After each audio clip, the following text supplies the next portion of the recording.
Hello, I'm Peggy Fleming, the Bolshoi ballerina, the Leningrad nurse, the Moscow housewife, and you. What do you all have in common? You'll find out when you join me as one of the hosts of an exciting and frequently shocking new series called The Women of Russia.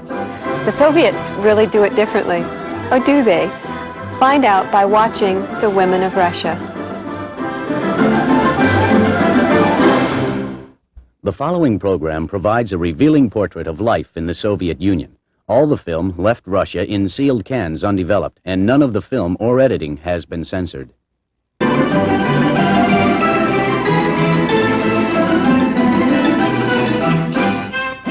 The women of Russia.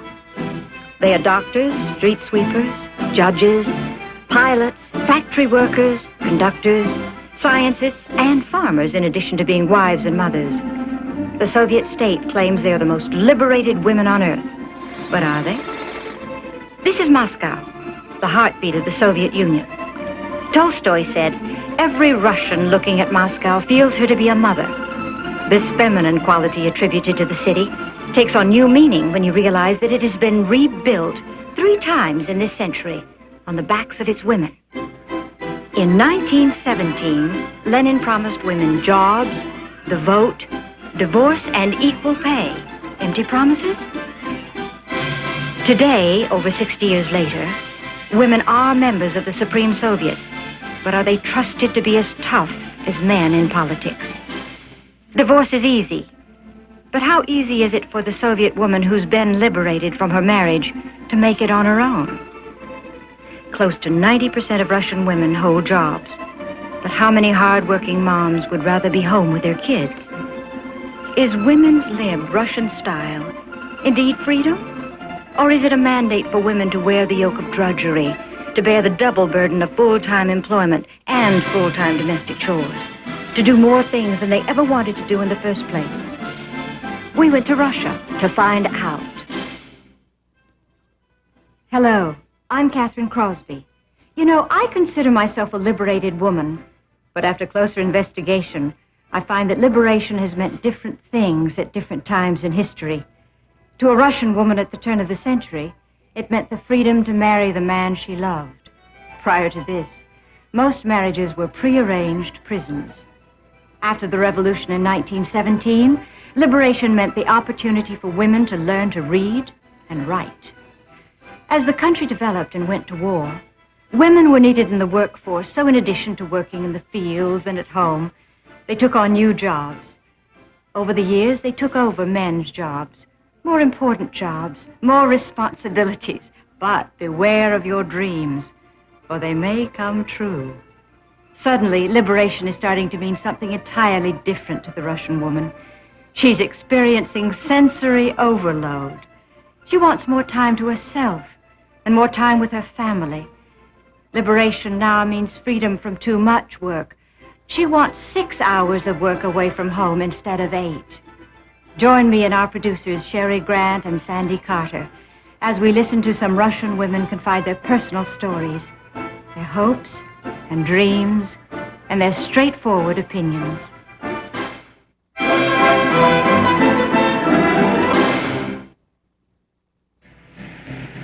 It's hard to believe that the mothers and grandmothers of these Russian women were once sold or traded into marriage.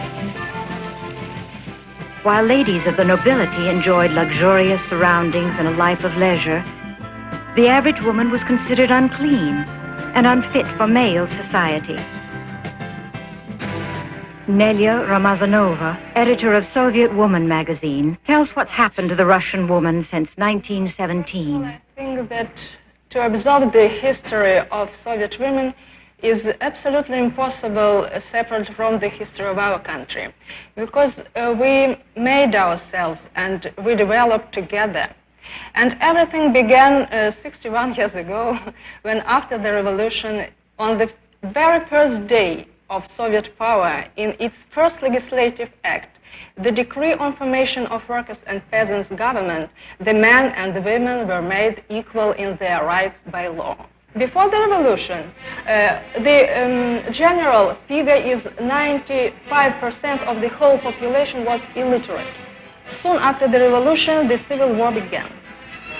Men left for the front, and our women were forced to take up rifles, and they became nurses, soldiers, they became frontline commissars. That was a very difficult period because fields were unplowed and unplanted. That period, our country faced harsh winters, famine, and typhus, and our women rose in order to fight these calamities. At that time, they already were widows.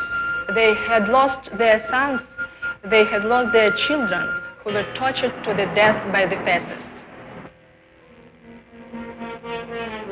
All this was done as a part of their civil task, their civil duty.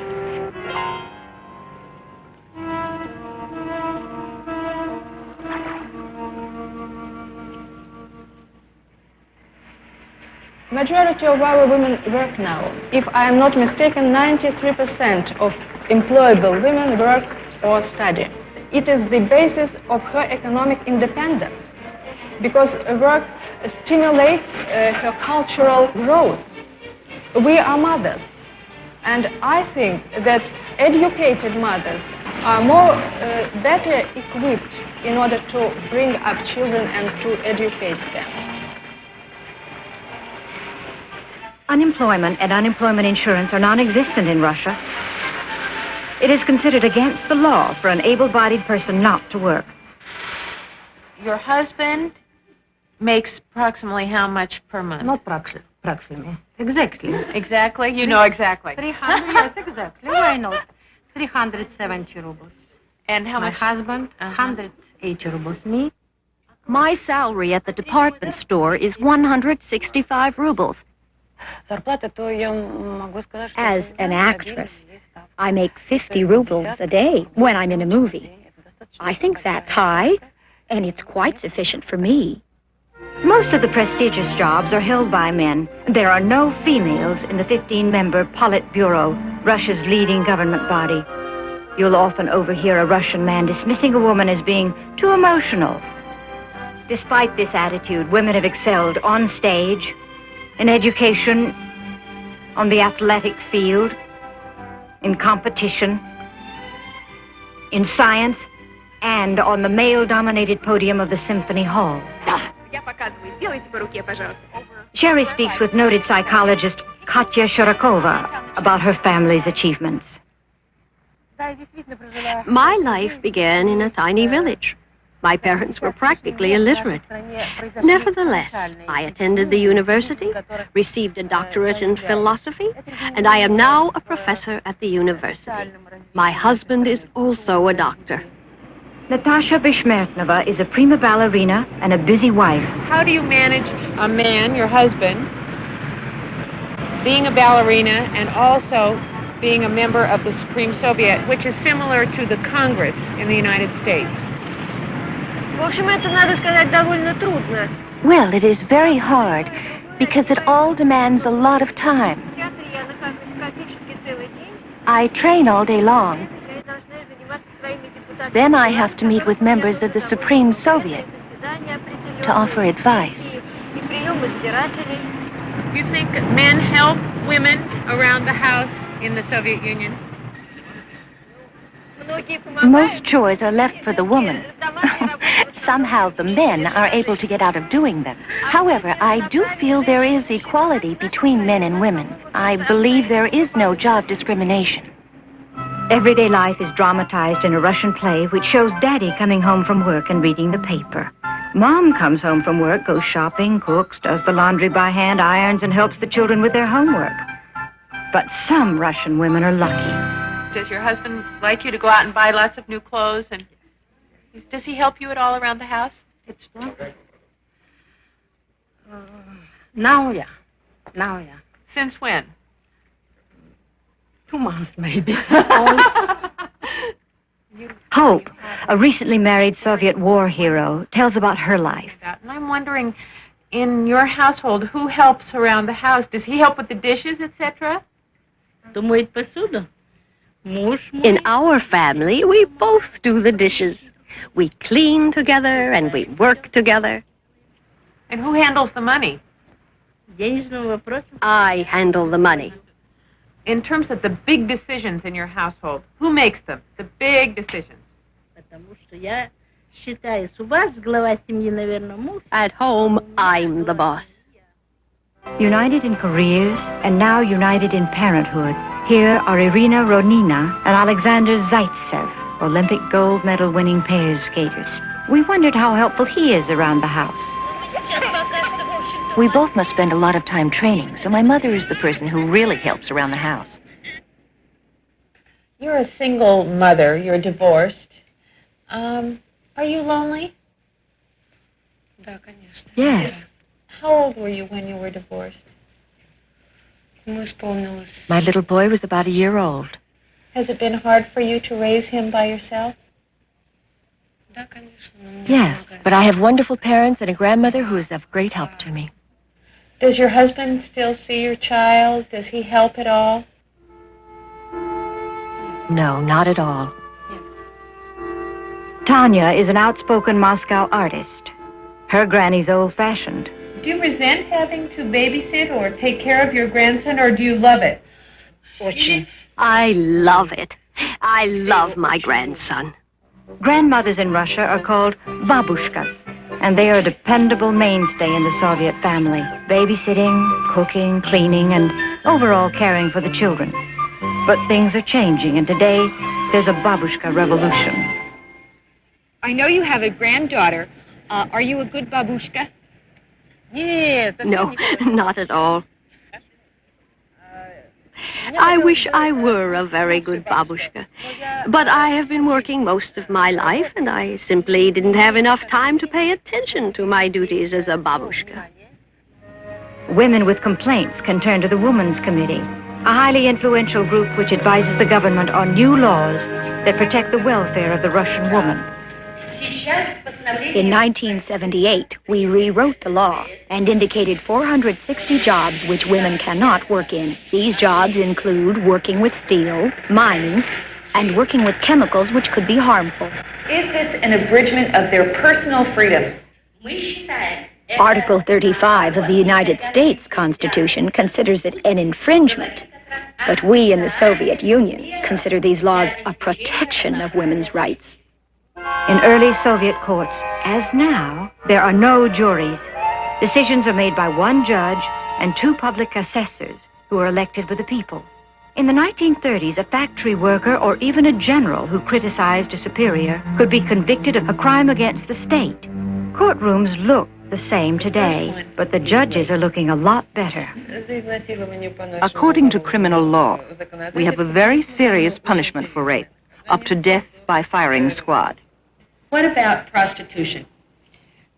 Well, we don't have a specific law against prostitution because we don't have prostitution as such. However, we do have laws against people who support themselves through unknown means. And what about homosexuality? Well, I don't think we have a major problem as far as homosexuality is concerned, but it is against the law. Is it against the law for women as well as for men? We don't have any law against women. And what about wife beating? It happens, but rarely. Many laws protect wives, but what about singles? Are they protected? Do they want to be? We'll explore that next.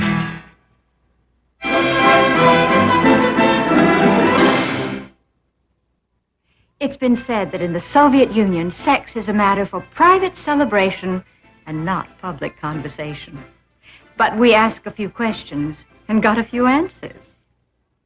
I think free love was supposed to be... Sherry and Sandy asked the editors of Soviet Woman magazine about this switch from the motto of free love to heavy restrictions on unmarried intimacy. Trans? Why should I have... Well, seeing as I'm the oldest one, I suppose. Well, I don't know about the free love. I don't think that's I think it's just distorted information. That I think that before the revolution and after the revolution, people have lived just couples together. Well, like always, you know, sometimes you I mean, you cease loving your person, that's different. You get divorced. But I don't know. I don't think there was anything of free love at all. Well, right now, in other words, right now, that seems to be in sort of a puritanical period. When I say puritanical, I mean, if you go to check into a hotel here in the Soviet Union, and it's a male and a female together, you cannot, yes. In that respect, yes. You can't get into a room, you know, if you're not married. Well, that, yes. We think that's proper. On every floor of every hotel, a watchful eye in the form of a key lady monitors the comings and goings of all guests. No one visits without an okay. Marguerite, could you please tell me, what are your responsibilities as a key lady? My job is to greet the guests, give them their keys, and show them to their rooms. When a guest comes to visit someone living here, we explain to them that visitors must leave by 11 p.m., and they usually do. Even though 1 out of every 10 children born in Russia is illegitimate, Puritanism is alive and well at Moscow University, where women comprise 59% of the student body. Elena, a student, explains the rules. Well, do you have a curfew here? We are not allowed to stay out later than 1 o'clock in the morning. Do you live in a co-ed dorm? We live in a dorm where there are both men and women. Are boys allowed in your dormitory? Boys must be out of the room by 11 o'clock. Do you think Americans are obsessed by sex? I should ask Toya that because she's lived in America. Well, when I was in America, it wasn't a problem. It wasn't a problem. How about but now, right? I think it is a problem in your country now, isn't it? Mm-hmm. I'm against all those sexy films you have. I've seen a few of them, and I think I was really horrified. Where did you see them? Where did you see them? Well, sometimes, I mean, abroad when I was on business trips, I went to see them. And I think that they're... So do you believe that these films should be censored and that the people in Russia should not see them at all? I think. Would you ever write an article on sex? No. If to speak seriously, problems of sex, problems of free love. What do you mean? If you love anybody, you are not free already. If you really love, you are not free from these people, from this person, from this man. But if you mean another aspect of questions, of course, traditionally, our moral is, I think, against free love. It's for pure love. The editors of Soviet Woman magazine have a definite opinion. Parents remain traditional romantics, but the young are finding ways to explore. They may even buy a ticket on an express train to be alone together in a sleeping compartment. Even though sexual attitudes are somewhat old-fashioned on the whole, how do Russian women rate their freedom? Yes, I think I'm a liberated woman, but sometimes I want to be not so very much a liberated woman. When do you feel this way? When I'm very tired. Does your husband get your paycheck? How does that work out? He gives the paycheck to me. I'm in control. I think that's a wonderful system. What happens when you come home with lots of new clothes? Does your husband get mad at you for spending a lot of money, or is he happy that you buy nice things for yourself? Well, of course, my husband really wants me to look my best. He is happy when I'm happy. Do you think that maybe women should concentrate more on their husbands? I remember the painting I was doing when I was divorcing my husband, and I would get divorced again to do another painting like that one. How does the traditionally conservative Russian male feel about the emancipation of women in the USSR? If you were looking for a woman, what kind of woman would you be looking for? What would you like to have in a wife? I think a wife should be good-looking and clever. I'd like her to be well-educated and intellectual. She should read a lot of books and know about life. In terms of when you get a job, will you mind having a woman as your boss? No, I wouldn't like it. I want to know if you would mind having a woman as your boss. I would welcome a woman boss. And do you help your wife around the house with your two twin girls? Do you cook or clean or sew? I love my children, I love my wife, and I do all my best to help them around the house. On paper, the Russian woman's life seems ideal. But in practice, there's no such thing as Shangri-La. So we asked the women themselves if there was one thing that they could change about a woman's life in Russia. What would that be? Personally, I would like to shorten the working day a little. I would give more free time to women so they could spend more time on themselves. There really isn't enough free time for oneself.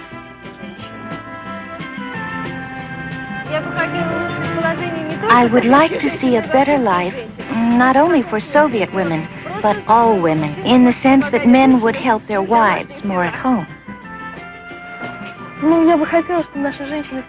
I would like our women to look beautiful and young all the time, but I think they would need more free time for this. I would recommend that the women in my country strive to be more feminine and the men more masculine. Well, I'd like all the women in the world to live better. And I wish that all children would take better care of their parents. When people comes here from West, and from first glance they notice that most of our beautiful women a little bit fat. And I wish for us stay a little bit thinner.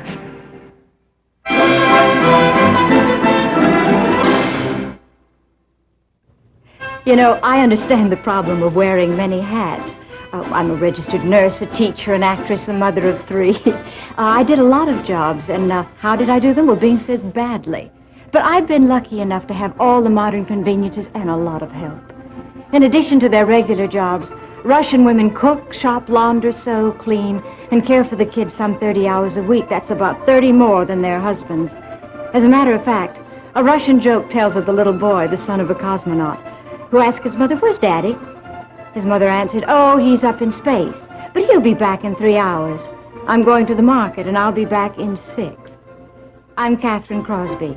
Thanks for being with us on The Women of Russia.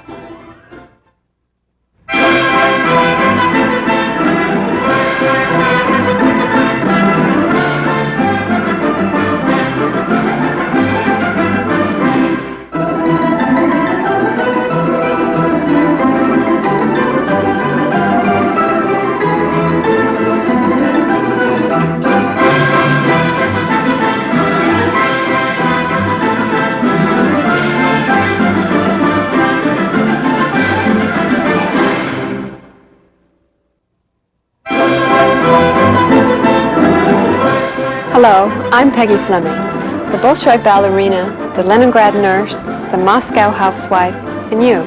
What do you all have in common? You'll find out when you join me as one of the hosts of an exciting and frequently shocking new series called The Women of Russia. The Soviets really do it differently, or do they? Find out by watching The Women of Russia.